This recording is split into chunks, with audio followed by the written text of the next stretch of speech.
Good morning, everyone, or good afternoon. Can you believe today is our second to last Monday of the school year? It's crazy how fast it's gone by. The sub on Friday looked really awesome. Sub notes for both my algebra classes, so thank you so much. If you could do that again today and be good students, that would be much appreciated. I will for sure be here tomorrow with you, and I'm sorry I have to be gone again for track. But today we are going to learn how to divide radicals. So we've already learned how to subtract and add. Then we did multiplication at the end of last week. So now we're going to see what dividing looks like. It's pretty similar to everything else, but obviously a little bit different.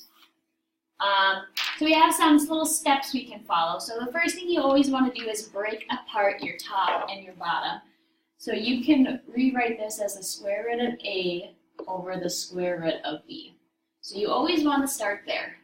And then from here, you're going to either try to do one of these two things. You're going to either try to look for our perfect squares. So those are the blue numbers on the board because those are just easily simplified. Or you're going to want to reduce or divide the numbers. So you can you can divide the numbers on the outside of your radicals and the ones on the inside. And then in the end, whatever we're left with, we always just simplify as much as possible. Okay? So it's a little overwhelming at first, but once we get the hang of it, it'll be a piece of cake. So let's start with number 1. So at first, we're going to always break it apart. So I'm going to write the square root of 49 over the square root of 100. And now hopefully by now we notice that these are our perfect square numbers. So the square root of 49 is 7. The square root of 100 is just 10. So our answer is 7 square roots of 10. That was pretty straightforward, right? Okay, number 2, we're going to have the square root of 8 over the square root of 32. And now, since both of my numbers, this 8 and the 32, are under that radical symbol, I can simplify. Since 8 and 32 aren't perfect squares, I can't just simplify like we did over here. But I know that 8 does go into 32, so I can reduce it. So if I divide 8 by 8, I'm going to get the square root of 1. And if I divide 32 by 8, I'm going to get the square root of 4. And now we're sitting pretty good. Because the square root of 1 is just simply 1. And the square root of 4 is 2. So our answer is 1 over 2.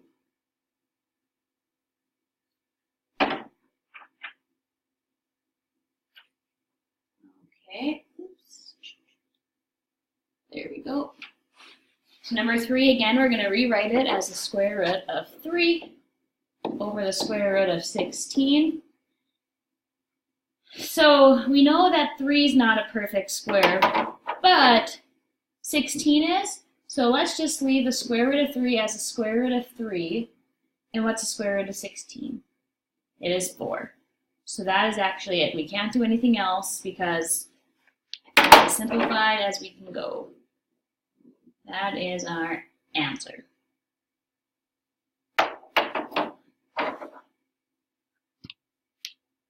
Okie doke. Number 4.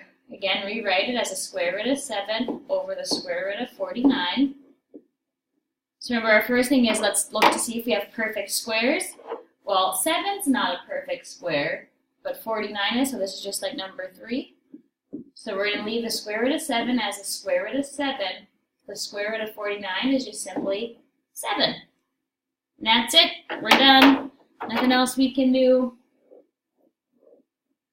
That's all. Done. So those ones are kind of like the bare bones examples. So now we're going to move on to some more interesting ones after this next one. Okay, no, we'll do it together. Okay. Number 5. So we have first, do you guys see how it's already written for us, the square root of 10 over the square root of 45, so I don't need to rewrite it. So now we're looking to see, is 10 or 45 a perfect square? Nope. So now I want to see if I can reduce. Can I reduce 10 over 45? I hope you're thinking yes, because 5 goes into both of those. How many times does 5 go into 10? Well, it goes in there twice, so I can have the square root of 2. And what's 45 divided by 5? Maybe I'll do that so you can see. It's 9, so now I have the square root of 9. And now we can simplify this. We don't know what the square root of 2 is, so we're going to leave it as the square root of 2. But the square root of 9 is 3. And then that is our final answer. Square root of 2 over the square root of 3. I lied, just regular 3. Okay, again on 6, they already have it written for us as the square root of 12 over the square root of 36, so we don't have to do anything here.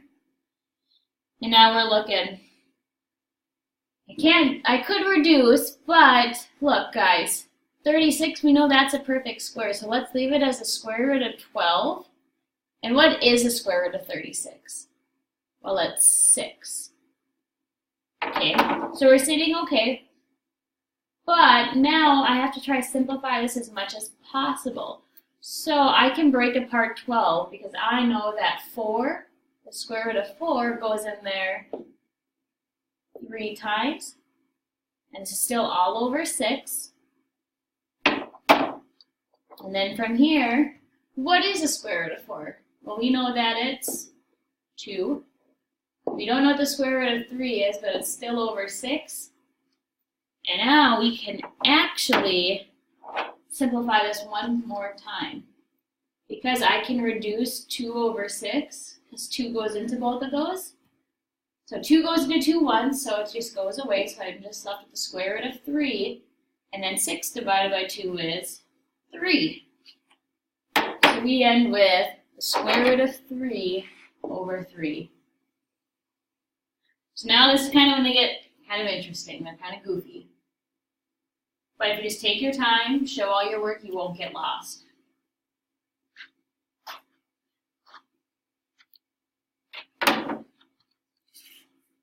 All right, number 7. I have the square root of 64 over the square root of 2. So yes, the square root of 64 is a perfect square, but we're actually going to divide these out because otherwise we're going to get left with a radical on the bottom and we don't know how to handle that yet. So let's first do this. So what is 64 divided by 2? Well, we know that is the square root of 32. And the square root of 2 divided by the square root of 2 is just the square root of 1.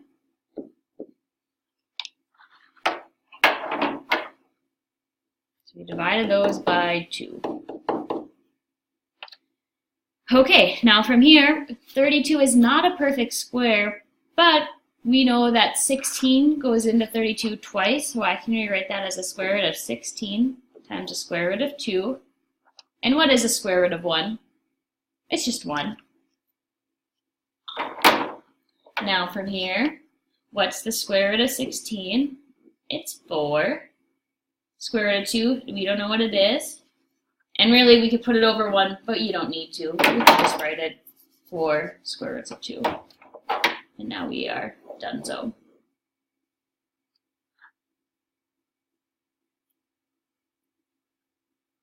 Let's try another one like that. So I want to try simplify what's underneath my radicals. Well, I know that 6 goes into 108. Let's just figure out how many times. So if I divide both of these by 6, I'm going to be left with 7 out front because we didn't do anything to the 7. But how many times does 6 go into 108? It goes in there 18 times. And 6 divided by 6 is the square root of 1. Okay, so again, just take it piece by piece. Let's just leave the 7 alone for now. We can't do anything to it. But now what perfect square goes into 18? Well, 9 does 2 times, and the square root of 1 is just 1. And we're just going to keep picking it apart. We're going to leave 7 alone. What's the square root of 3? I said that wrong. What's the square root of 9? Well, it's 3. We don't know what the square root of 2 is. And I'm not going to write the 1. We don't need to put the 1 underneath.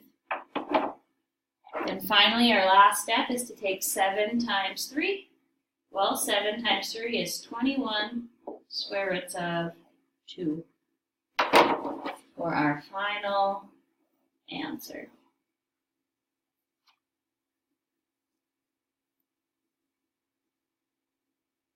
How are we feeling? Is this weird? I wish I could see your faces. Oops. All right, let's try another one. So we got to simplify our radicals, what's underneath them. So I'm thinking 5 and 45, what goes into both of those? I hope we're all thinking 5 does. So I'm going to divide by 5. So the 3 just is going to be 3 out in front. What's the square root of 5 divided by 5? Well, it's a 1. And 45 divided by 5 is a square root of 9. So again, let's just pick it apart piece by piece. The 3, it just gets to be a 3. What's the square root of 1? Well, it's just a 1. All over, what's the square root of 9? Well, it's 3. 3 times 1 is 3. My 3 on the bottom just gets to stay alone. And I can actually simplify this a little bit more, guys, because what's 3 divided by 3? Just a big old 1.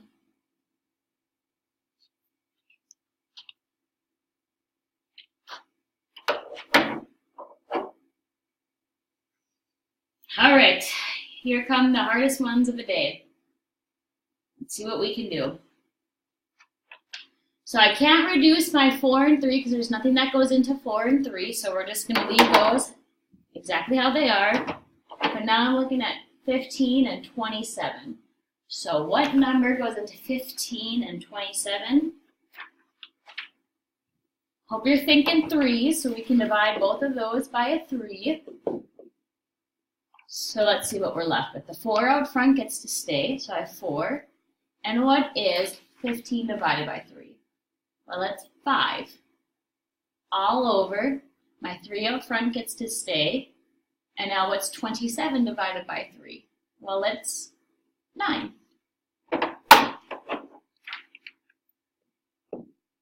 So let's look at the top. 4 can't do anything yet. Do I know the square root of 5? Nope. So it just gets to stay. All over 3. But now what's the square root of 9? Well, it's 3. So we'll keep working across here. Gonna have 4 square roots of 5 on top. Can't do anything with it yet.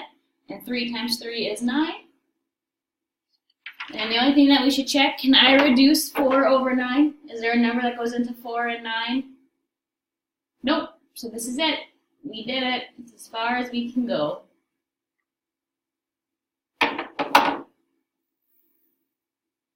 Okay, try number 11.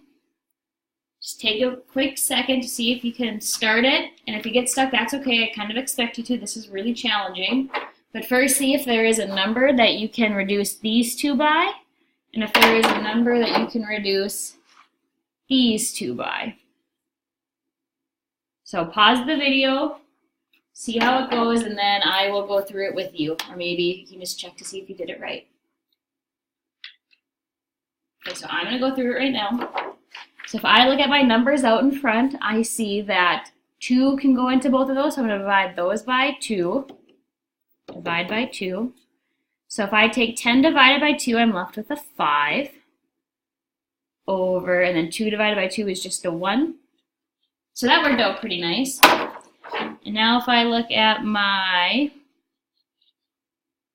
numbers under the radical, I have 3 and 48. Well, with 3, you really should just be checking, does 3 go into 48? And it does. So I'm going to divide them both by 3. So if I take 48 divided by 3, I'm going to get the square root of 16. And this 3 divided by 3 is the square root of 1. And from here, we're just going to take it part by part again. Can't do anything to my 5 right now. What's the square root of 16? Well, it's 4. All over 1. And what's the square root of 1? It's 1. 5 times 4 is 20. 1 times 1 is 1. So our final answer is just 20. It's kind of fun. You start off with kind of like an ugly problem, and all it ends up to being is just some simple number. I don't know, for some reason I just think that's fascinating. Okay, last one for all the marbles. Try this one on your own. See how it goes, and then you can show your notes to the sub and get your worksheet for the day. Again, right now you're checking to see what number can I reduce those by, and what number can I reduce those guys by. Okay, let's see how you did. So, if I'm looking at my numbers out in front of the radical, I have 3 and 15, so we shall be thinking I can divide by 3, divide by 3. So 3 divided by 3 is just a 1. And 15 divided by 3 is 5. Now the numbers under the radical, so we have a 7, so really the only thing that goes into 7 is a 7 and a 1. So let's check to see if 7 goes into 84. So if I take 84 divided by 7, I actually do get a whole number, so it works. If I divide 84 by 7, I get 12. 7 divided by 7 is 1. Now we'll just do what we've been doing all morning, or all afternoon, whatever time you have my class. 1 just gets to be itself, or 1. But now, the square root of 12, I can simplify. So, what one of our blue numbers on the board goes into 12? Well, 4 does. 3 times, all over. 5 just gets to be a 5, and the square root of 1 is just 1. Again, let's just pick it apart piece by piece. The 1 just gets to be 1. The square root of 4 is 2. Square roots of 3. All over 5 times 1 is 5. For our final answer, let's see what we get here. 1 times 2 is 2, square roots of 3 over 5. Anyone get that? I'd be really impressed if you did. Okay, your homework is not long, it's just 1 sheet, but if you're super confused, just try your best. If you look at the little whiteboard with our schedule for the week, if we need to push back rationalizing denominators and redo this tomorrow in class when I'm here with you, we can totally do that. We have time this week before our test to fix any issues that we're having since I've been gone for 2 days. Again, just please be good for the sub and have an awesome rest of your day. See you tomorrow.